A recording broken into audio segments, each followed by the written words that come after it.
Buy Me a Coffee is a platform that allows creators to receive support and donations from their audience. Here's how to set up and use it. Create an account.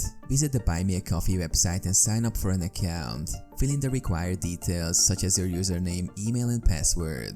Customize your page. Personalize your creator page by adding a profile picture, banner, and a brief description of your work. You can also set support tiers and goals. Add your payment details. Integrate your PayPal or Stripe account to receive payments. This involves connecting your payment account securely to the Buy Me a Coffee platform. Share your page. Once your creator page is set up, share it with your audience through social media, your website, or other platforms to encourage support. Engage with supporters. Engage with your supporters by posting updates, behind-the-scenes content, or offering exclusive perks to those who contribute.